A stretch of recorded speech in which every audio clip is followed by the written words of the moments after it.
प्यारे व्यूवर्स, इस वीडियो का मकसद आपके चेहरों पर मुस्कुराहट लाना है और दिल आजारी करना बिल्कुल भी नहीं है। सो हंसते मुस्कुराते रहिए और वीडियो को एंजॉय कीजिए।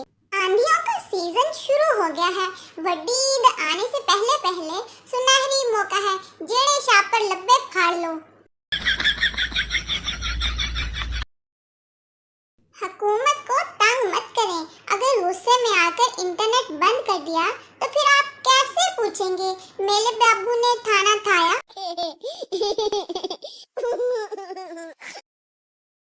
मेरे बहन के बेटे ने बोलना शुरू किया। बहन इसको अम्मी जान बोलना सिखा रही है। भांजा अम्मी दान, मेरी अम्मी सदके जाए अम्मी। वो फिर बोला अम्मी दान। अम्मी बोली जी अम्मी की जान। वो फिर बोला अम्मी दान। अम्मी फिर बोली जी अम्मी की जान। इसने कोई 10 दफा ऐसा बोला और अम्मी ने खुश होकर इसको 1000 का ताज़ा ताज़ा नोट दिया और बहन को बोला कि सूट लेकर दो इसे। अभी थोड़ी देर पहले मैंने अम्मी को बोला अम्मी जान। अम्मी बोली जी। मैं फिर बोला अम्मी जान। अम्मी बोली मैंने फिर बोला अम्मी जान। अम्मी बोली ओ जरा जुत्ती पड़ा मैनू। भला ऐसे भी होता है कोई?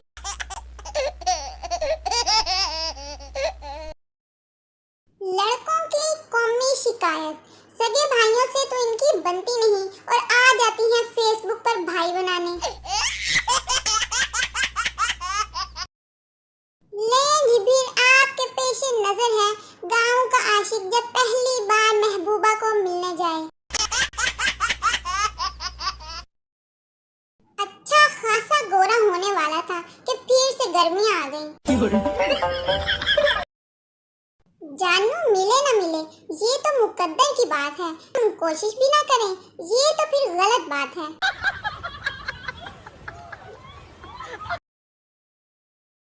इतनी पाबंदियां तो अमेरिका ईरान पर नहीं लगाता जितनी ये लंडे के आशिक अपनी जानू पर लगा देते हैं।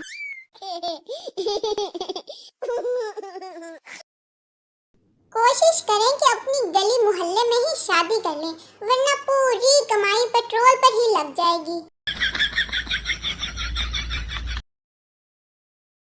आजकल के माँ बाप इस कदर लापरवाह हैं कि बच्चों की शादी नहीं करते जब तक बच्चे नागिन डांस कर कर के खुद ना कहें कि हुन मेरी शादी करा दो। औरत मर्द की बराबरी चाहती है लेकिन जरा सी भी मूंछें निकल आएं तो भागम भाग पार्लर पहुंच जाती है।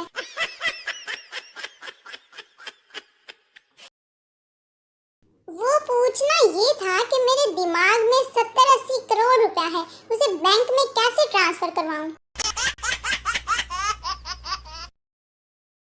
बाबा जी फरमांदे ने ससुराल वाले आपसे सब कुछ पूछेंगे मगर ये कभी नहीं पूछेंगे कि पुत्र हमारी बेटी के साथ खुश तो हो ना। सबसे दुखी ब्रेकअप तो चाइना में होता है। हर तरफ उसी का चेहरा नजर आता है।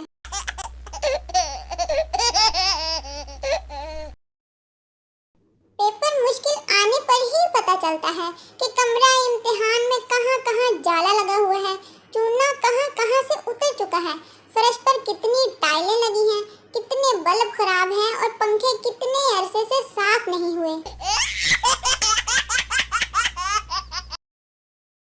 शादी एक ऐसा बंधन है जिसमें दो इंसान मिलकर इस परेशानी को दूर करने की कोशिश करते रहते हैं जो पहले कभी थी ही नहीं। जिंदगी में एक ऐसा दोस्त जरूर होना चाहिए जो आपकी सारी बकवास ध्यान से सुने।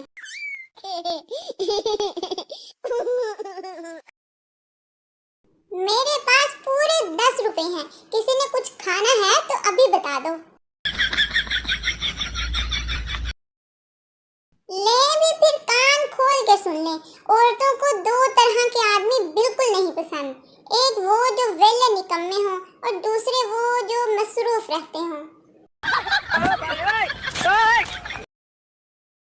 कामयाब लोगों की स्टोरी सुनो तो लगने लगता है कि जब तक फुटपाथ पर ना सोए या ठेला ना लगाया अमीर नहीं हो सकते। वो जो मैंने आपसे पूछना था कि कभी इससे दुआ सलाम हुई है आपकी?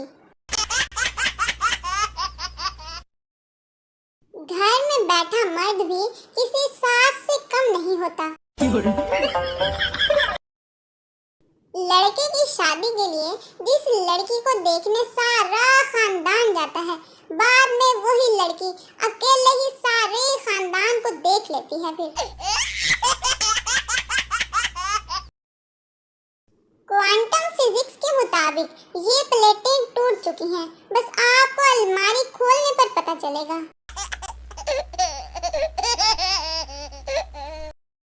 जिंदगी के 30 साल शदीद मेहनत की, खुद को वेल सेटल किया, फिर शादी की।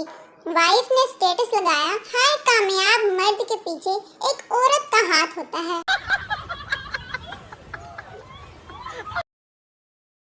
एक शख्स जब रात को देर से घर आता, उसकी माँ उसको पास बुला के कहती, बेटा मुझे सुई में धागा तो डाल दो।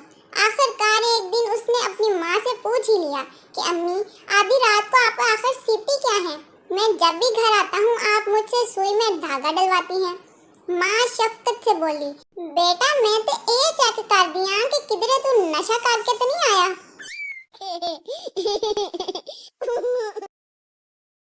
एक भाई से किसी ने पूछा, शादीशुदा जिंदगी कैसे गुजर रही है?